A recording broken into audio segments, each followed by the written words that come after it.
যমুনা সার কারখানায় গ্যাস সরবরাহ করে পুনরায় চালুর দাবিতে মানববন্ধন ও বিক্ষোভ মিছিল অনুষ্ঠিত হয়েছে। গণ অধিকার পরিষদ জামালপুর জেলা শাখার আয়োজনে এ বিক্ষোভ মিছিল অনুষ্ঠিত হয়। মিছিলটি যমুনার গেট থেকে বের হয়ে সরিষাবাড়ি, ভুয়াপুর, তারাকান্দি মহাসড়ক প্রদক্ষিণ করে ফের যমুনার গেটে গিয়ে শেষ হয়। মানববন্ধনে বক্তব্য রাখেন জামালপুর জেলা গণ অধিকার পরিষদের সভাপতি ইকবাল হোসেন, সাধারণ সম্পাদক জাকির হোসেন, সহ সাংগঠনিক রাজু আহমেদ মহর, উপজেলা গণ অধিকার পরিষদের আহ্বায়ক আলামিন মিলু, সদস্য সচিব আবুল কালাম আজাদ সহ স্থানীয় নেতৃবৃন্দ। মানববন্ধনে বক্তারা বলেন, আমাদের গণ অধিকার পরিষদের মূল লক্ষ্য জনগণের অধিকার ফিরিয়ে দেওয়া, জনগণের ভোটাধিকার ফিরিয়ে দেওয়া, জনগণের বাক স্বাধীনতা ফিরিয়ে দেওয়া, জনগণের বিচার স্বাধীন করে দেওয়া সহ এই সারের অধিকার ফিরিয়ে দেওয়ার আন্দোলনে আমরা আজকে জমায়েত হয়েছি যমুনা সার কারখানা থেকে।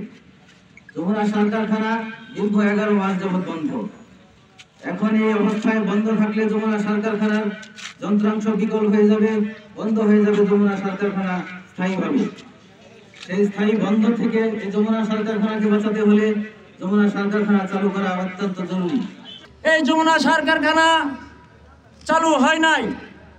আমরা গণ অধিকার পরিষদ থেকে একটা বার্তাই দিতে চাই যে খুব দ্রুত সময়ের মধ্যে যদি এই যমুনা সার কারখানা চালু করা না হয় তাহলে আমরা শিল্প মন্ত্রণালয় ঘেরাও করার জন্য কর্মসূচি গ্রহণ করব।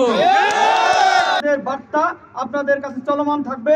আমাদের এই প্রতিরোধ, এই প্রতিবাদ চলতে থাকবে যতক্ষণ পর্যন্ত এই সার কারখানা চালানো হবে। আমি একজন চাকরিজীবী ছিলাম, আমিও Jamuna group of industry DGM ছিলাম, প্রশাসন ছিলাম। তো সেই সূত্রে আমি জানি যে এইসব মেশিনারিজগুলা যদি 6 মাস 1 বছর বন্ধ থাকে তাহলে এটা স্থায়ীভাবে বিকল হয়ে যায়। আপনারা এই ব্যবস্থা করেন না, আমাদের এই জাতীয় সম্পদ একদম ধ্বংস করেন না। আমাদের এই জাতীয় সম্পদকে ভাঙ্গারির দামে বিক্রি করে আমাদের কৃষক ভাইদের সাথে ধোঁকা দিয়েন না। সো আমি বলতে চাই, আপনারা, আমাদের কথা একটাই, এই কৃষিভিত্তিক দেশে, কৃষি নির্ভর দেশে কৃষক বাঁচলে দেশ বাঁচবে। আমেনা ইসলাম, নিউজ ডেস্ক, আজকের সংবাদ।